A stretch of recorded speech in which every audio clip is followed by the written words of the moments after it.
So you got to rock a little bit. You started, but then you quit. I should have known. Hey, I can go, this is my new go-to. What is that? Little, cup it underneath twice, like to one side, and it's probably not going to come across the camera like it is live. It's hot live. It's hot live. Fire. Okay, all right. I'll take your word for it. Hey, it's your boy, Pastor Mike, with the 11th hour. This is AKA 90s number 5, because I'm the youngest of 5. You don't get no better looking than that for me. I'm the last thing my mama made and the best thing my mama made. I see no lies. Man, hey, I don't. I don't lie. That's one thing I can't do. I don't lie. Hey, so this is the 11th hour podcast where we talk about youth, community, and families. And today I have an awesome guest on the show that we're going to talk about something pretty interesting. I bet a lot of people don't even think about that. I hate to even address it myself, but I mean, it's coming one day. It's Gotta coming. deal with it. And we're going to have to face it. So I'm going to do like I always do. I'm going to let him introduce himself, tell us what he does, and how he's doing something pretty unique.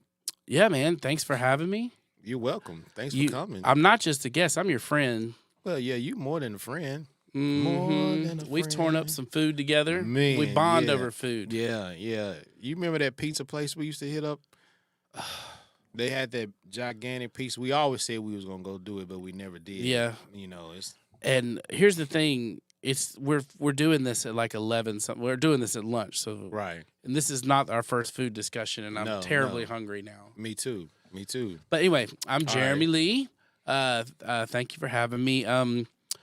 Goodness, to introduce yourself is kind of a daunting question, because where do you go? Do you go professionally, personally? But I'm a husband and a dad. I spent a lot of my life as a minister. Right. And then about 12 years ago, I think, made a transition. It's been that long? I think so. Wow. Okay. Yeah. Made a transition to doing digital marketing, building membership sites, and doing some consulting. And just, I taught myself how to sell things on the internet. Okay. And I figured if I learned that, no matter what, if technology changes or whatever, as long as I learned the skill of selling things on the internet, I'd be good. Right. Which is good now because we have AI and all the things that are happening, and like that kind of should be scary, but actually it's kind of a cool opportunity if you know how to sell things on the internet. So it's kind of cool. So yeah, I built a membership site that was really, really great for a few years, where people would pay us monthly and we'd give them content. It was really good. And then in the process, I started to do help out some of my friends who wanted to do things online, and they were like, "Hey, can you help us build something like what you built?" Mm-hmm. So I took clients, started my own little kind of backdoor behind the scenes digital marketing agency. Okay. And then in that process, I met my two business partners, Dean Heasley and Josh Griffin. Heasley? It's like you're sneezing when you say it. I know Heasley. It also sounds like what's that song? It's an old school song. I don't know, but give it to me and I'll play it in the lab. I mean, I will. I have to look that up. But anyway, I digressed a little bit. No, the three of us we met at a co-working spot down on the square, Cultivate Co-working. Yeah. And, should have been competitors, but just started going to lunch, hanging out, having fun. Became ultimately fans of each other's work. Mm-hmm. Each of us had our own kind of specialty that was different and unique. Right. We did an event we thought we were cool, the Borough Biz Lab. Biz Lab. I think I might have. Did you ever come to one of those? I did. So I think I came to your first one. You're part of the origin story, I then. am, man. I am. And then y'all dropped me like a hot potato. Oh, that's okay. Stop it. No, I'm just playing. No, you're actually a client because we host your website. Yeah. So that's right. Yeah, let the people know how amazing it is. We do. We're going to talk later. Yeah, they do an amazing job for the Nicholas Foundation. I really appreciate it. Keep me up. Keep the things going. I can text any time of the day, text or email any time of the day, and any changes that I want, they're done by the next day. Everybody listen to that? By Everybody the listen. next Everybody day, hear that? They're done by the next day. Okay. All my changes, everything I want on my website. Borough Business Lab, hit us Biz, up. Borough Biz, I'm telling you. All right. So yeah, so we after those events, we knew, we were like, this is cool. So we also wanted to. I felt like if we came together with all of our clients and skills, we would be right away a competitive agency in our town, Murfreesboro. And that's what we did 3 years ago. It's been amazing. We just got a new client before I left, so we're up to 233 clients. Now, are y'all just serve. locally borough, or do y'all stretch out and do other? Yeah, well, what we say is we're experts in local business digital marketing. So that means, yes, we serve most of our clients are in this local area, but we can serve clients in any local area. As long as they're serving a zip code, we kind of know how to put the internet, bend the internet to our will in their favor. If that makes sense. So that does mean we have clients all over the nation. Sporadically, it's not most of them Murfreesboro, but But if you're serving Denver, Colorado, we can help you if you're serving Denver, Colorado. Now, if you're trying to sell your widget to the whole nation, the whole world, we're not your best marketing agency. We know how to do local. Cool. Okay. Yeah. Okay. So what was the other question? That's what I do. Where you went on. So you're not there no more, or you kind of venturing off to this new thing we're going to talk about today? Oh, no, this new thing is from Borough Business. My partners are partners in this. Okay, I got you. So one of the things we do at Borough Business Lab is we build digital businesses that we love, that are passion projects, that we think will help people. So, yeah, that's one of the ways we want to grow and advance personally, is because if you think about it, we have everything we need to build a digital business at little to no cost. Right. So why wouldn't we put some digital real estate out there and build some stuff that we think is fun, that we love and enjoy, or that we're passionate about, and that can help build revenue for us long term. Well, I do know this, and I know this for a fact. I've been to Borough Business Lab several times. My guy. It's like a Disneyland in there, man. Like, dude, they got all kind of stuff in there. And the best ride's the bathroom. You got to go to the bathroom. Oh, yeah, you do. Yeah, you do. But I'm going to tell you this. I get my fill of chocolate when I come over there to the Borough Business Lab. Nice. Hey, listen. Hey, man, I'm going to tell you, sometimes I come through there just to get the chocolate. Hey, but you got to do what you got to do. And I'll take you to get tacos across the way at Oscar's anytime. Yeah. The tacos on point, too. You brought me back to food, and I tried to tell you I'm struggling. Hey, man. Well, I mean, it is lunchtime. It is lunchtime. Can we hurry this up? I am. I'm going to finish it up. Okay, so tell us about the new thing that you're into now. I think this is really interesting. And it makes you think about life, because a lot of us don't want to go there. But we're going to have to go there. So tell us a little bit about what's going on with you now. I absolutely love that you transitioned by saying it makes you think about life, because that's the heart of the whole project. Okay. Because I believe when you're ready to die, you're free to live. Mm-hmm. And so instead of being afraid to think about your death and how that impacts your loved ones, I think if you run into that with courage, you could come out of it and you feel prepared, and you're like, hey, I can't take away all the negative pieces of this, but I am as prepared as I can be to show my loved ones and my family love after I pass. Then guess what I can do? I can now live courageously, knowing that to the best of my ability, if I get hit by a concrete truck on the way out here, I can have confidence that I've done everything in my power to show my family and my loved ones that they are important to me. Right. So there's a freedom in that. So how do you do that? Yeah. So this all was born out of, that but the nice listeners may not know that back in 2016, I was diagnosed with cancer. So the story of how that happened is kind of fun, because I went to go get a vasectomy and I tell people, everybody, how they like to give you bad vasectomy stories. I'm like, well, I've got the worst one ever. Yeah. Because I went to go get a vasectomy, had pain and complications from it, went to the hospital that night. And when they scanned me, they said, Mr. Lee, you're presenting to us as if you have lymphoma. And I can't say that I'm the smartest dude in the world. So I was like sitting here having my own internal Google lymphoma. What is lymphoma? And then I went, oh crap, are y'all saying I have cancer? Like Right. it wasn't even on my radar. Right. So that obviously led to a whole span of events. My boys were still young at that time. It was 7 years ago. And so, and just the whole journey was just crazy. But part of that journey, I'll fast forward to, there was a season in the journey where I really believed it wasn't going to look good. I was waiting on some results, and it was just in my head. I tell people all the time, the cancer journey is so much more mental than it is physical. Right. For me, it was. Everybody's journey is different. But what's in your head is so much more.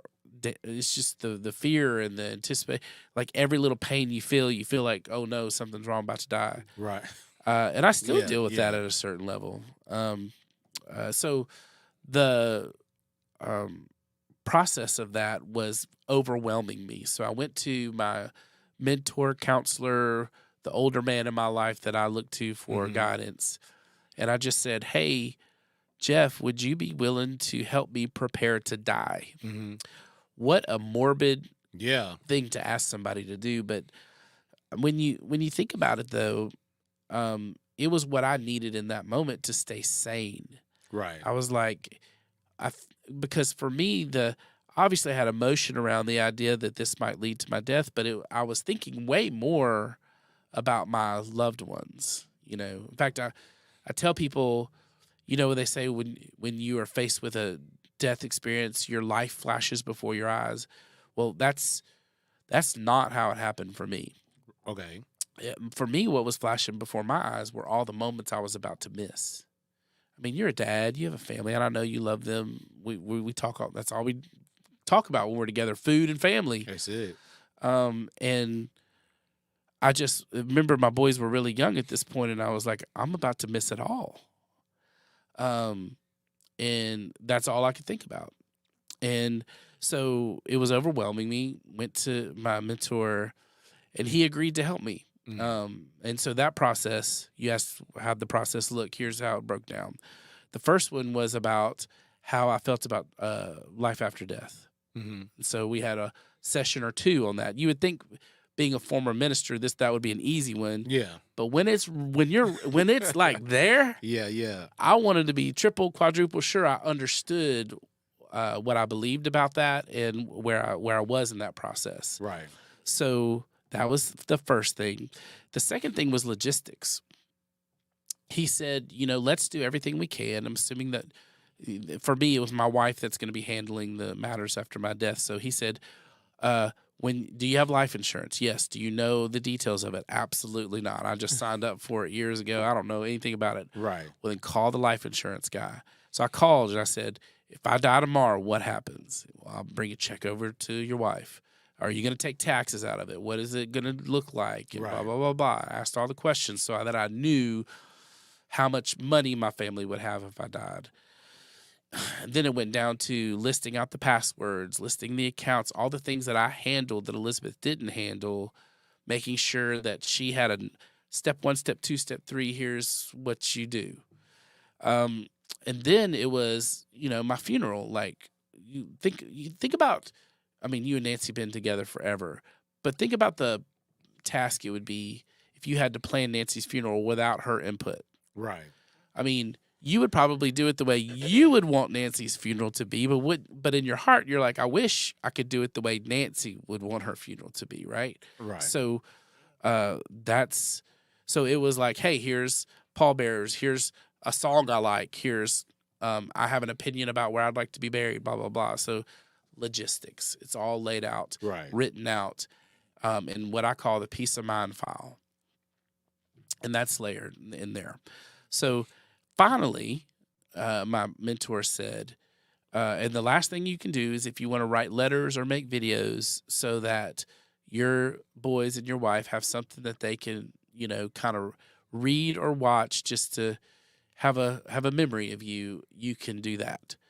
And so that was, I don't even know that Jeff had any kind of system behind it. I'm pretty sure I was the first person to ever ask him to do that. But it really was a great thing.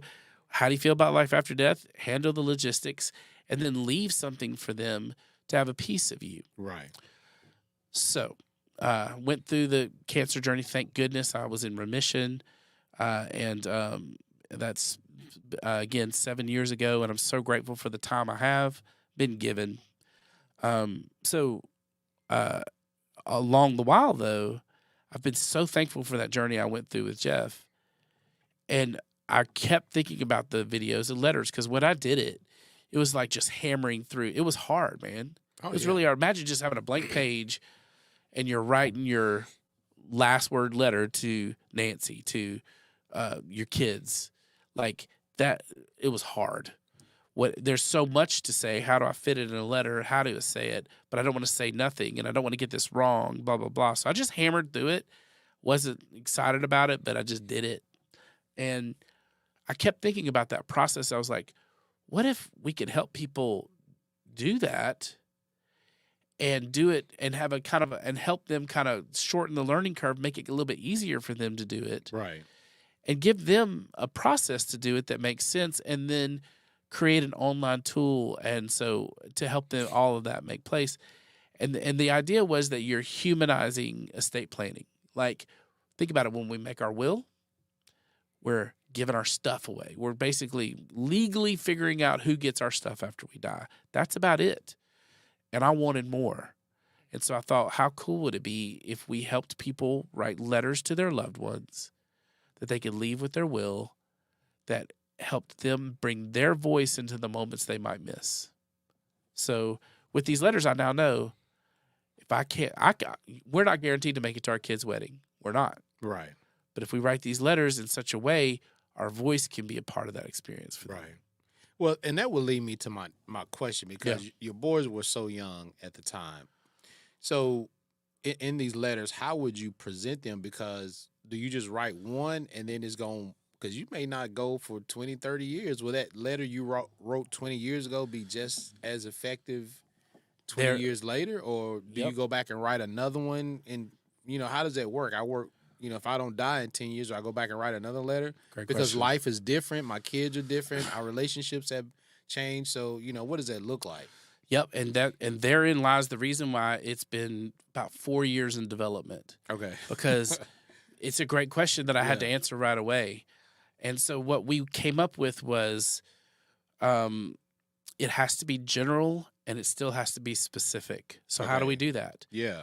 Well, what we did was we went through, again, my mentor has taught me that there are 8 emotions that we feel as humans. And I took that and I took some other things and I said, hey, you know what? We can hit these different topics. So here are the 5 letters that you would write to each member in your family, okay? So each member gets 5 letters. That's right. Each member of the family gets 5 letters. The first one is on your worst day. So that applies to, I got fired from my job. I lost someone I loved. I got dumped. I'm missing you. Mm-hmm. On your worst day. And ultimately, that's the day when you're feeling great sadness, right? Right. And here is my, and we teach people in the letter, you share with them a memory of them that you have when they dealt with a worst day. You teach them some wisdom that you've gotten, and then you give them words of love and affirmation. So there's 3 sections to the letter. Okay. Like, Michael, if I were to write a last word letter for you on your worst day, hey, Michael, I remember a time where you told me that you went through this, and this is what I noticed about you in that experience, and this is what I know to be true about you. And then if I were to share with you something that I've learned about going through a worst day, it would be this, and then an expression of love, and that would be the letter. So on your worst day, then on your best day, so on the day that everybody's celebrating, they're bringing out the cameras, graduation, wedding, the day that something so good happens in their life, they just want to call you and celebrate it with you, and you're not there. Well, now your voice can be there. So on that best day, here's the letter. The third letter is what is true about you. we know, you and I know this as blessing, the power Right. of blessing. Right. We know that our loved ones, if they care about us, their identity, what we have to say about that matters to them. And so, hey, this is what I know to be true about you. So on the day that you're feeling shame or on the day that you're doubting yourself, here's something that you can read from me that reminds you of who I know you to be. Right. Okay. Then on the day that you made a huge mistake, again, shame, because worst day is one thing, but when I'm the reason for my worst day, Yeah, that's different. and that's the time you want to. I kept thinking of when are the times you want to call home? When are the times you want to get a parent to speak into your life and give a letter that speaks as much as you can into that? Finally, probably the hardest one is you're easy to love. Mm. So what that means is I've had an amazing experience with you. For me, you've been easy to love. Maybe you have to lie, I don't know. But but if I'm gone, you're in control of your decisions. But what I want you to encourage you to do is keep your heart open to other people that may play a similar role in your life. So to my boys, if I'm gone, I definitely want their heart open to healthy father figures that they can trust. Mm. And I want them to connect without any guilt from me. So I want to actually invite the process. Same with my wife. As much as I hate the idea of thinking about it, man, I want her heart open because she has been easy to love for me. I've loved loving her.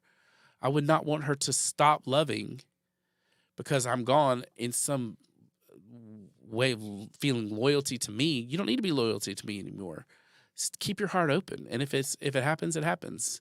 And the affirming message there is, hey, you are lovable. Trust me. Mm-hmm. If you keep your heart open, somebody great's going to come along and love you because you're easy to love. Most definitely. But So he better those look good though.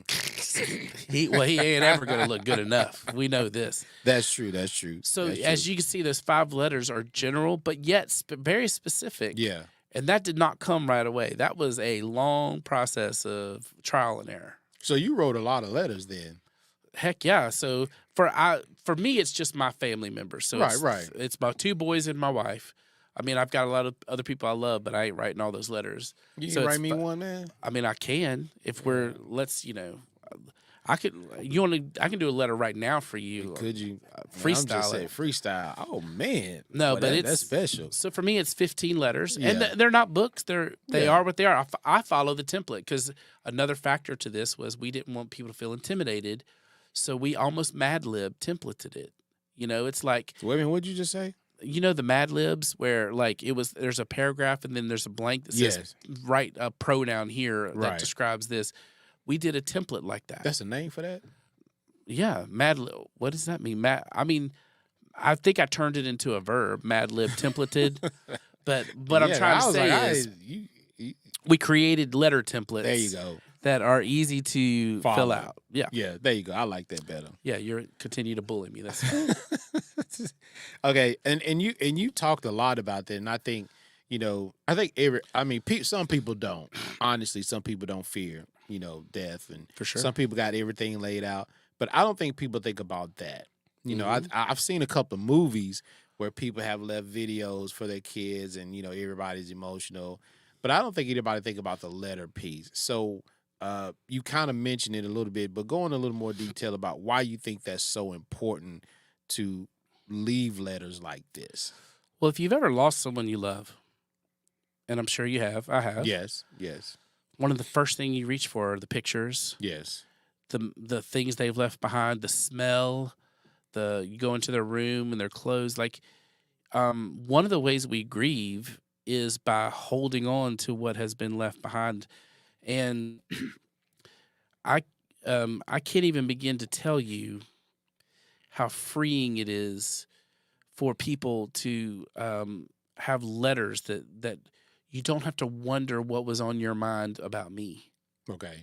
And in fact, I had someone share with me, Jonathan Harmon. He does a podcast on this network. He shared an example of in his life when there was a loved one that left, and because the loved one didn't leave their words, this what's this legacy began to be built about them, and their kids had to live up to this. Mm-hmm. And it was like, oh my goodness, now they feel like this weird pressure. But if they just would have had clear letters from the one that left, they would be able to say, oh, I don't have pressure. I have permission. Right. Like, I don't have to live up to something. I'm being encouraged to move along, if that makes sense. And when you mention that, now I know I'm a little crazy. I'm just a movie guy. But when you mentioned that, man, I thought of the movie Inception. You know, Yeah. because the guilt that he felt when his dad passed away, and he thought one thing about his dad, but in reality, that's not what his dad was really thinking. And with the work that I do down at the youth at the juvenile detention center, man, I get a lot of kids who lose loved ones, and their life just goes spiraling down. And I think one of the things that you said is a really good action. I'm gonna tell you, I'm gonna use that. Is that holding on to those moments with the one that passed away.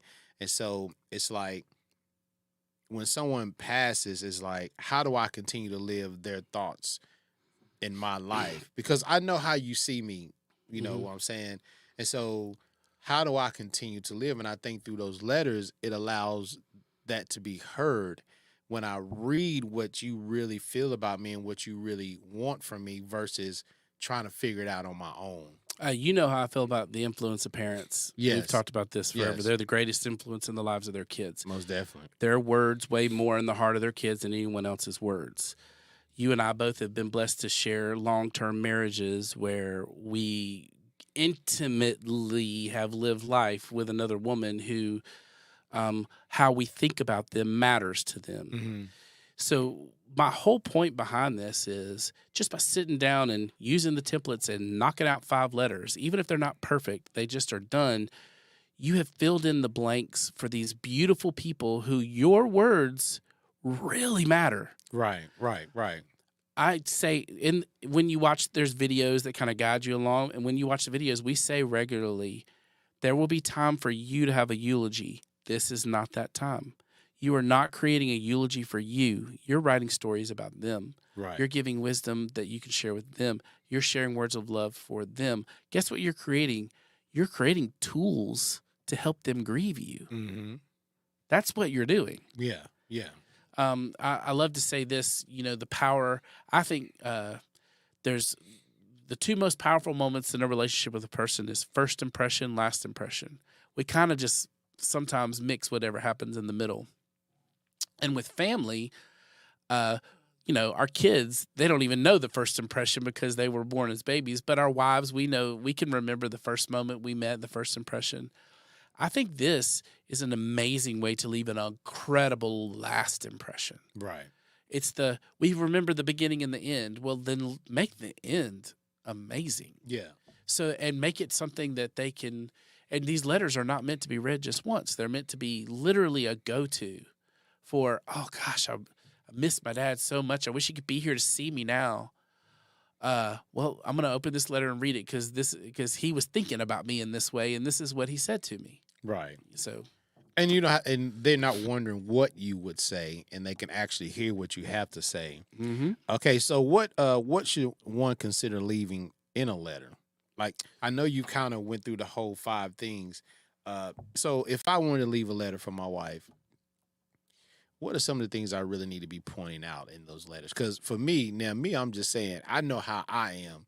It'll turn out to be a letter, but then it'll turn into a book. Mm-hmm. And I know y'all have the template, but there's just so much that I really want to say, and it would be hard to. So, like, do y'all keep it let's keep it here and say these couple of things, or you be like, just go at it and just make it your own? So what we say in the tool is, at lastwordletters.com, we say, you own it.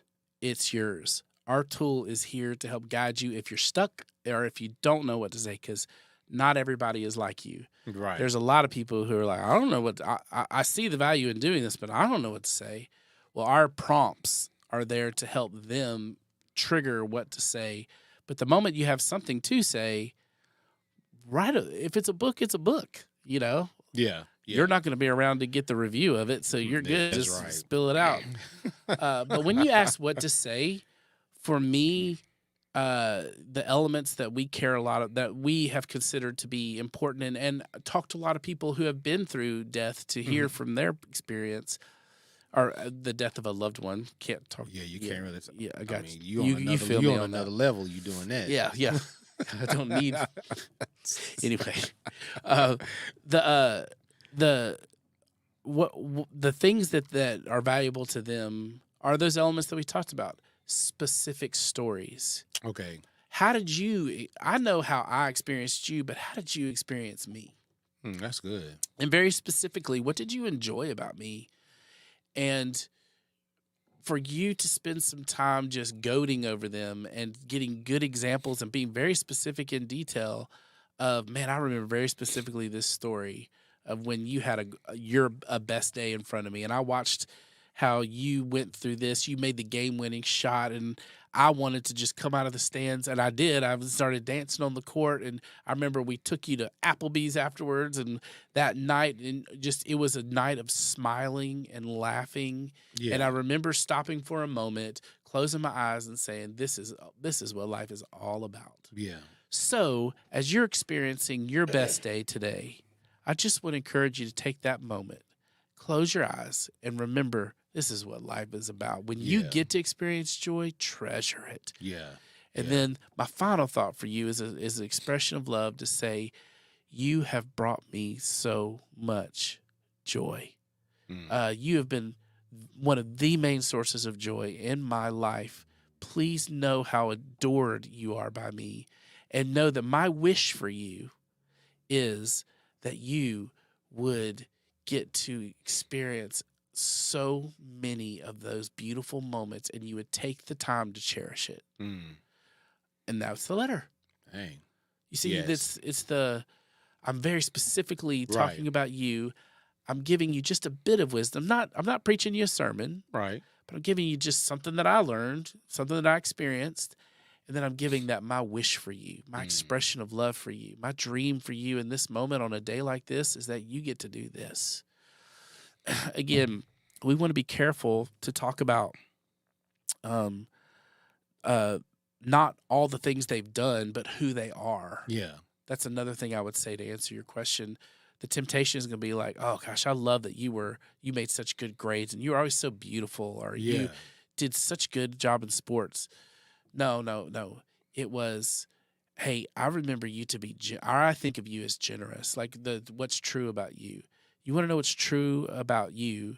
And I'll say this let's do this. I'll write a letter for you right now. Here's what's true about you, Michael. Make sure y'all recording. I can remember when I early on in our friendship, you drove me around town and you showed me all the different parts of Murfreesboro that I had never seen or wanted to see. Right. You showed me a piece of our community, and almost in tears you said to me, this is the piece of Murfreesboro that I'm all about. So I know you to be an advocate. So the word advocate means not just to be a friend, but to be a friend who will have your back when things are in trouble. And you have been an advocate to the whole city of Murfreesboro for decades. So what's true about you is that you're an advocate. And what I wish for you is that you would have people in your life that would come and advocate for you the way you've advocated for this community. Right. I dream of that for you. I do too. And I love you, and you're my friend, and there's your last word letter. Don't ask me for anything else. Okay, I appreciate that, man. But do you see how we worked through that process? Yeah. And that's because everything I said was true. It's short and sweet too. And I think you were right about that, about the prompting to help people shorten it. So I would need that to help me shorten it. And and then my kids, my kids, I'll write a letter and be like, and on my happiest day, he took me to Applebee's. Yeah, that's what I remember. I hit the game-winning shot, and my daddy took me to Applebee's. That's what he did. Woo. Hey man, that's what you bring out of me, man. Like we take money, man. We just take moments, man, and That's right. we just make them fun, man. So, all right, so man, you got such a passion, and which I'll say this too, man. My mom was diagnosed with the same thing, and okay, I'm sure my mom, I don't care. She don't. She probably gonna laugh when she hear the story anyway. So when my mom got, it's been, man, I know it's been 20 plus years Yeah. since she was diagnosed, and man, this always, and I could probably do this for her. It was so funny. I remember, it's been about 10 years ago. I still remember sitting in her living room, and she was in remission. Well, she wasn't in remission, but she had already had it for 10. So I was sitting in her because my mom had a bad week, dude. Like she was just, dude, she was just emotional. Like she was just crying at the drop of a hat, and everybody's trying to figure out what the crap, what's going on. Like, Yep. so I just went over there one night and I just sit on the couch and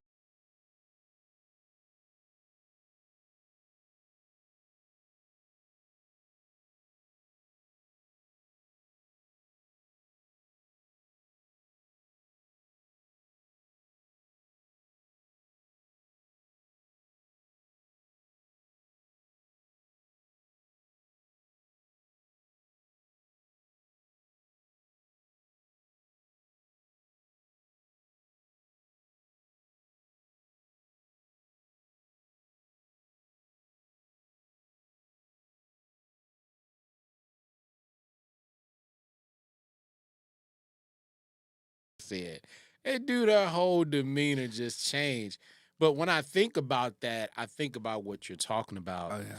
It's like she wasn't prepared. Yeah. She wasn't ready. And and with the experience of my grandfather, knowing that there are some things that she didn't get totally explained from him, it's like maybe she was thinking in her mind, there are some things I need to get settled too before I leave. Yeah. And I think when I think of when you approached me about doing this, and I went on the website and I was looking at it, and that's what I thought. I was like, if I were to die today, would my kids really know?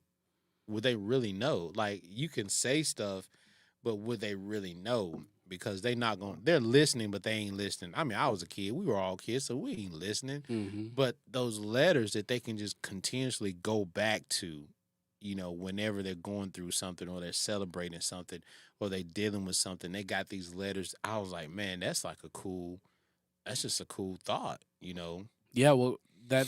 So can I tell you something that Yeah. happened to me with this? Because I don't know why, but I love a good twist at the end in a story.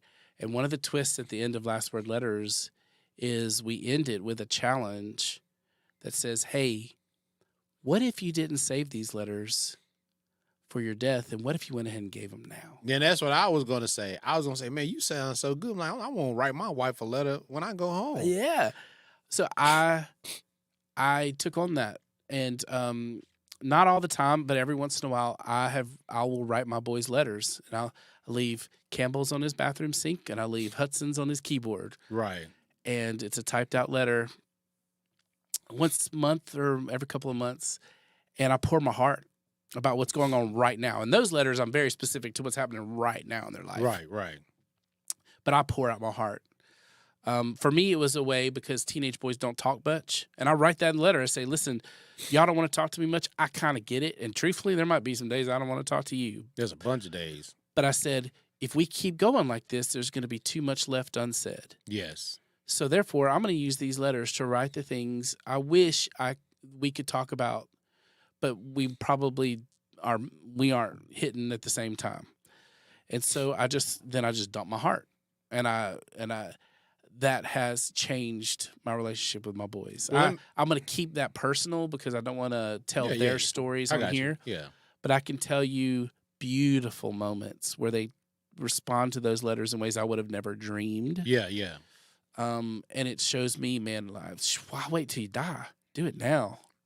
I get that, man, because I remember it's been many, many years ago. I did something similar to that, and you got one of my letters. I sent you one, and it was like, now I'm not trying to piggyback off what you're doing, but what I'm saying was that, I don't know, it was like something, when I was at work one day, back at the den, and I was sitting in the back of my office, and and I was just praying, and the Lord was like, you need to write letters to all the men in your life who has helped you along the way. And I was like, don't nobody write letters no more. Like, nobody does that. And he was like, no, you need to not type them, because I handwrit those. And I'm surprised y'all could even read them, because the way because I got chicken scratch for handwriting. And I think I wrote about 30 guys. Wow. I wrote about 30 guys. And man, the feedback was incredible from what I got from those 30.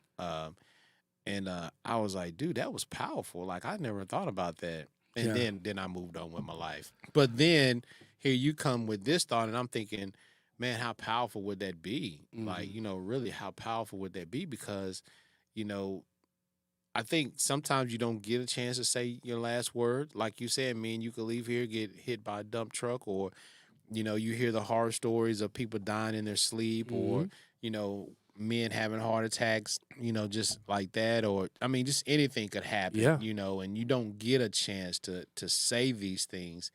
And so, man, I know we make this look good, but we're older.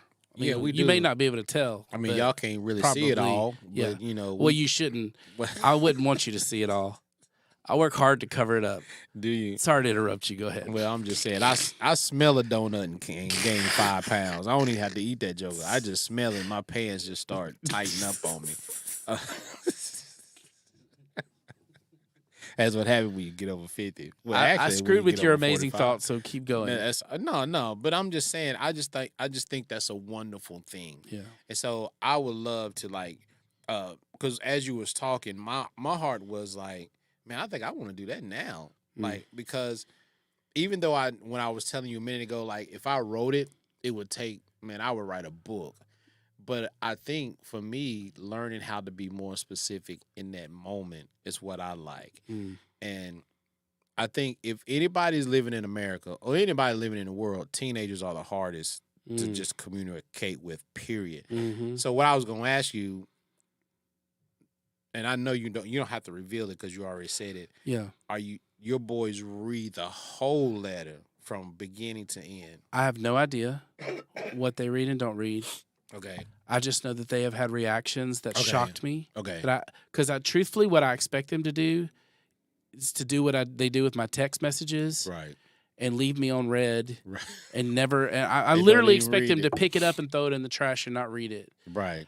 And the reason why I keep that expectation is because it's unhealthy for me to demand that they read it or demand that they care. I want them to do that of their choice. Right. Okay. Out of our relationship. Now, you and I both know that if our dads would have left us a typewritten letter, we would have picked it up and read it. So I have a pretty good idea that they read it, well, but I don't expect them to. I ain't gonna say that about mine, but you're probably true. Sorry, different stories. My bad. I probably would have set that joke on fire. Yeah, fair enough, and thrown it at him. I would have been there with you. Well, I'd have to find him to throw it at him. Oh, but I man. probably just set it on fire. Come on now, this is getting depressing.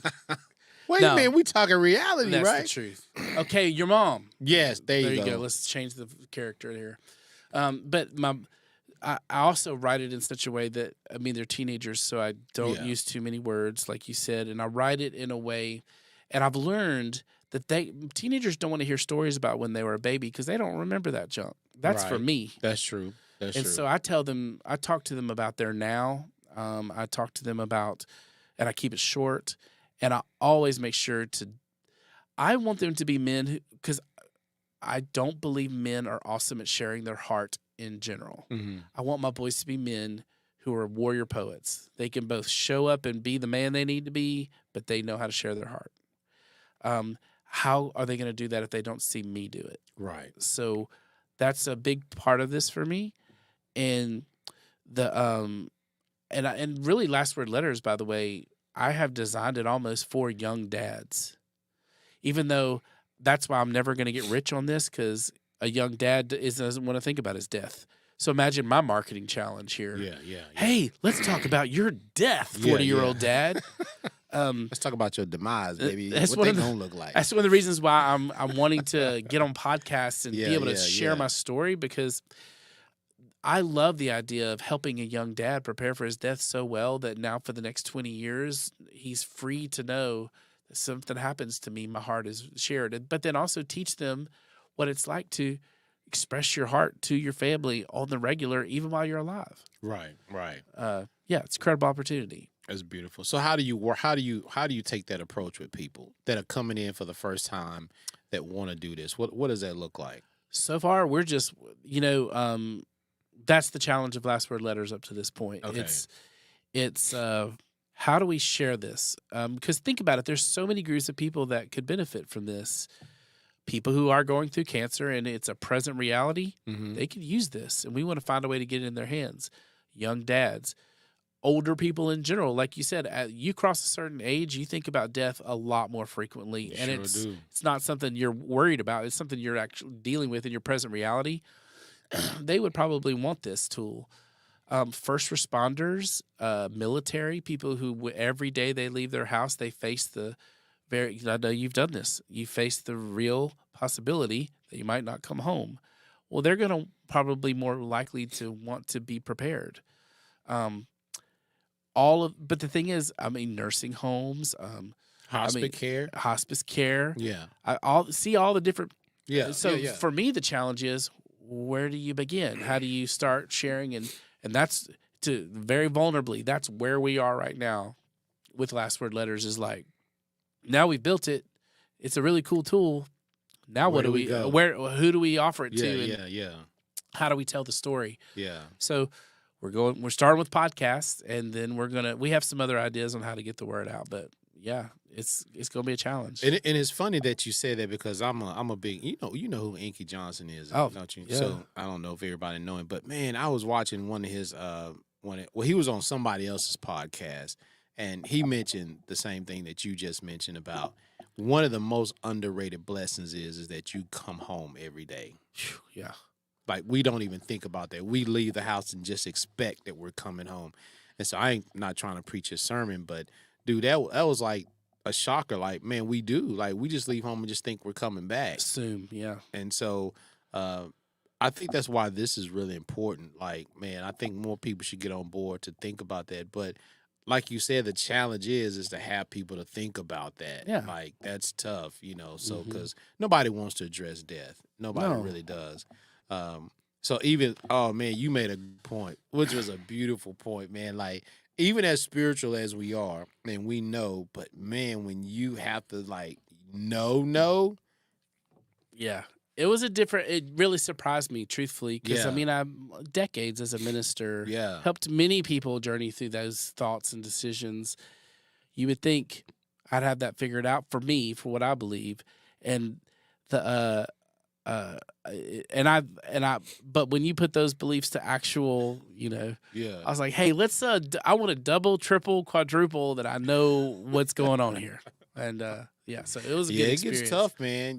It does get tough, man. And I think you've just opened a thought process that maybe a lot of us don't even think about. I know for me, you have. It just opened me up to just think about some different. I'm sitting here thinking, like, man, what could I do, differently, especially with the insurance thing. Like, you hear all these things. Maybe you should take the TikTok. Maybe that should be your next step, man. That you just make a TikTok deal, man. That's actually true. Thank you. You're Do I have to welcome. pay you for that marketing advice? Because that was actually really good. I hadn't thought about if you get TikTok. any plugs from it. Oh, dang it. 1%. Speaking of plugs, Trent, can I do this? 1%. Trent probably really wants me to do this. We created a link for Trent for the Spread the Positive Network. Oh, okay, cool. So that if somebody goes to Last Word Letters, and it's lastwordletters.com/STP, they can get 20% off. 20% off. Bless you. Sorry about that. Is that the cough button? That is the cough button. All right. Did we forget to tell you? He's told me it was an ejector seat, so he scared me. If you go to lastwordletters.com/STP, you get 20% off, and then a portion of that goes to Spread the Positive Network. Oh, nice. So, yeah. Nice. And we can talk about Nicholas Foundation, too, if you want that. Give me my 1% off the TikTok money that you make. Man, shoot. Get that. All right, man, a couple more questions. Okay, what are some of the fears someone may have about doing this? Like, what would be the fears that people may face other than the reality that I'm writing my last words down, what would be some of the issues that you think people face doing this? It's a couple of them. First of all, the whole life after death thing is a big deal for a lot of people. They don't know how they feel about this. I mean, you and I are men of faith, so it was kind of an easy place. But a lot of people, that's a struggle. So to have to go there, they don't want to have to face that. Secondly, we also have families that we've been with for a while in our immediate family, but you and I both know there's complications here. Like, I joke about it, but not every marriage, even though they're still married, the letter probably doesn't read "you're easy to love." Right. And there's just layers of complexity to the relationships between spouse and parent. And so how do you write loving words and give guidance and wisdom when maybe you don't feel worthy to be in that role? So what does that look like? And then just, I think in general, like we've discussed, and I know I do this, anything that potentially could be painful, we want to avoid. And so the fear of just actually having to face the reality of it all is overwhelming all on its own. And just, we want to ignore it. Man, I don't know, just listening to you, man, it just like cracks open all these thoughts, and when you first started talking, when we was talking about the fear piece, was maybe to start making you recognize where your relationship really is. Yeah. Like, yeah, you see, there's so much value to a tool like this. Yeah. Because you and I both, I have background in the membership side I mentioned earlier. Right. The whole point of that was really to help parents and kids have healthy relationships with one another. Right. I'm taking a lot of that concept and putting it into this tool as well. I mean, obviously unique and original thoughts, but like the whole idea of, because really what I'm passionate about, maybe because I don't know that I fully got it, was a wide open heart between family members and loved ones, where it's full, honest communication, authentic relationship, and genuine face-to-face. I see you, I'm here with you, I'm passionate, and I want to connect with you. You matter to me. What does that look like? We are not normally predisposed to that. Number one, most of us didn't get it. Right. And so we don't even know how to give it. And you've shared that with me. I don't want to get into your world, but like the stuff with your dad, you've said like that's been a journey for you, right? Because what you didn't get, you got to go get so that you can give. Right.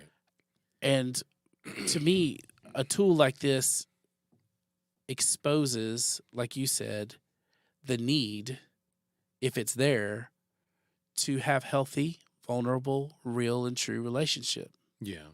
Because if that's not there, writing a letter like this is going to be pretty difficult. It is. And that's what I was. That's what I was getting to, is that maybe it may make me examine the relationships I have with my wife and my kids now, to say, if I can't sit down and write this letter, that's a problem. Yes. And if I'm struggling to write the letter, that's a problem. And so just to have me to go out and examine my own life, to say, what am I doing? Dude, I think that's a great thing, which I'm going to use that again too. So I'm getting all kind of notes from you today. Good. I'll use the TikTok and we're it's even. Just like, it's like, dude, whatever I don't have, I got to go get it. Yeah. And so this fear that I have about death, how could I make it? I mean, death is never going to be easy, whether you're prepared for it or not. It's never going to be easy.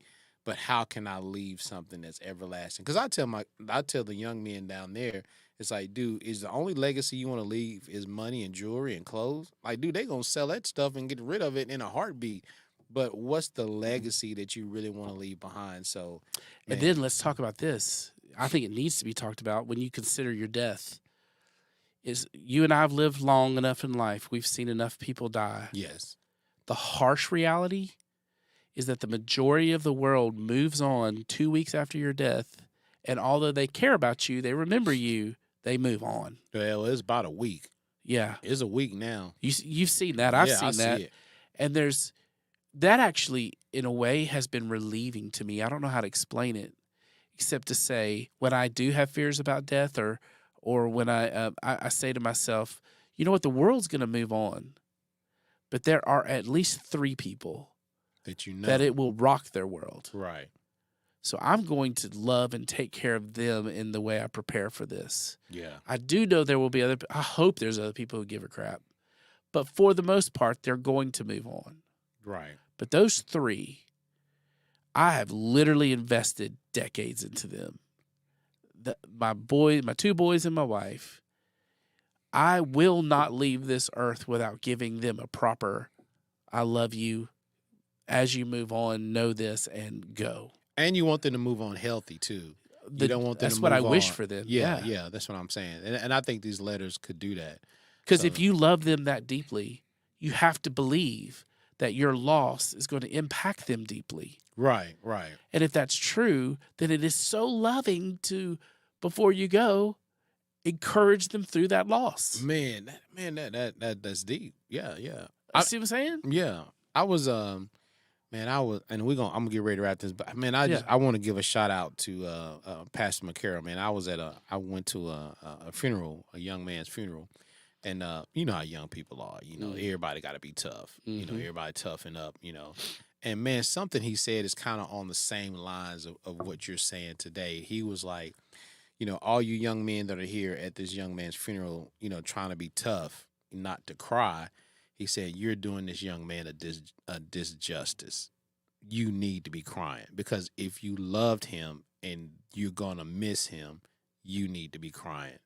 By sitting here not crying is not showing your true emotions about how you feel about him. Mm-hmm. And I never thought of that. Like, you know, I share that a lot with the young men now down there. Thanks to Pastor McCarroll, dude, that was a great point. And it's kind of the same thing you're saying, is that if you love your loved ones, why not care for them in a mighty way by leaving them these powerful letters that they can use to help them in this journey of loss that they've just had with their loved one. It's the reason why so many of us avoid love. We avoid vulnerability. Yes. We don't want to be connected to that deep of a level because we are exposing ourselves to pain. Man, yeah, and that's tough. And if I've done my job, the 3 people who live in my house are exposed to a tremendous amount of pain the day I die. Yeah. That's actually what is supposed to happen at a certain level. But it is so loving for them to have my voice saying, I know this hurts, but as you're moving on, this is what I know to be true about you. This is what I want you to know on your worst day, on your best day. When you've made a huge mistake, if I could whisper something in your ear, it would be this. And then, dadgummit, you are easy to love. So do not close your heart to someone who might come along and give you the same. Because you've loved and hurt, please don't stop being willing to love. Right. It's worth it. Man, powerful. What's the name of it again? Lastwordletters.com/STP. STP. Man, y'all get on that, man. Get on that.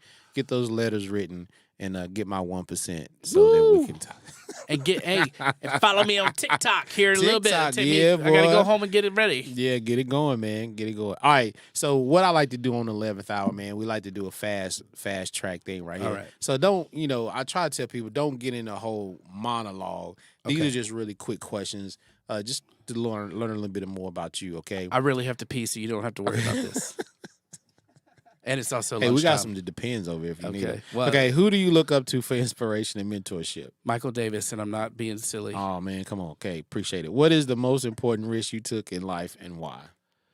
Changing my careers midway through my life. Okay, how do you stay motivated despite conflicts and obstacles? Drugs. Just kidding. Motivated. My faith. My faith is core to me. Well, I'm sure drugs would probably help too, but you probably shouldn't have mentioned that. But listen, I have clear. I'm not judging anybody who does, but I personally don't do drugs. But if the cancer comes back, I've already told Elizabeth I'm going to be a weed head. Just go ahead and get ready. Go ahead and make it happen. They lining up to sell to you too. Okay, what is the most memorable lesson you've learned from your mentor? Oh goodness, that's great. You're. This is not fair to ask deep questions in a lightning round scenario. Okay, well, take your time on that one. Okay. Well, I'll just keep going to this. Is that the one thing I'll keep it on the theme. He said at the end of the process of preparation for death, that he said, Jeremy, what you're doing now, every man should do. Mm-hmm. Because the only difference between you and every other man is you have a feeling that you know when this is going to happen. It's like on the calendar for you. But every man should be prepared for their death so that they're free to live. You know what? I know we're running out of time, but man, golly, when we get together, this is just never good. Well, I shouldn't say it's never good, but it's just long lasting. But you made that comment, man, when you made that comment about, your death is on the calendar. Here's a thought a friend of mine told me one day. He said he was talking to a lady who had cancer, and, they tell you 3 to 6 months is what you got. And we look at that as a death sentence. Like, I know my death date. And so we are so gravitated to that death date. But he said this. She said this right here that really blew his mind. We all have a death date. We don't know when our day is. So really, in actuality, every day is a death date for us. Yep. And we should live in that. And we should live in that moment. And I was like, man, you don't think about stuff like that. Like, just because they told me I have terminal cancer does not mean the dude that's healthy and strong, you could die before I could. So you have a death. But anyway, that's going too a little deep. We weren't supposed to get into you might hear me say death date, and I'll be taking credit for it, just like TikTok. One thing you would like people to know about you and last word letters. I think people who deal with me in the business world they didn't know me from my ministry days. They don't understand how deeply passionate I am about loving people. Okay. I try to show it, but it just I care a lot about that. Yeah. I kept my answer short. You did, but you didn't answer the part about the one thing you want them to know about last word letters. The one thing I want them to know about last word letters is that what the world has told us about preparation for death is bunk. Debunker. Let's debunk it. Just preparing to do a business transaction on leaving who gets your stuff when you die is not enough preparation for death. Exactly. Favorite scripture? Ephesians 5:1-2. Therefore, live a life of love, just as Christ lived a life of love before you. I don't know. It's been a while since I've quoted it. That's Ephesians 5:1-2. Well, there y'all have it. Mr. Jeremy Lee, superstar of the borough. You want to do this with me? Well, I mean, I need some music to do that, but I mean, well, I don't even know what that is. That's my dance that I started with. I got rhythm. I don't know what that, Thank you for having me. I seen a comic says white people clap on the 1-3, black people clap on the 2-4. So that's why we more rhythmic. Well, between me and you, we're clapping on every beat. Hey, Jeremy Lee, y'all, go check him out on the Borough Business Lab, man. All the things he's doing in the community, man. I appreciate him. This lab's word letter thing, man, is going to be dope, man. So y'all get out there and check that out. Michael Davis. I appreciate you, man. Love you, my brother. He's doing some great things for the men. I would say that's for women too, right? Oh, yeah. But I know you're really targeting the men to do that. So y'all go do that. Hey, this your boy, Pastor Mike, a.k.a. 90s number 5. This is the 11th hour. We're kicking it over here. Hey, go make moments, not just movements.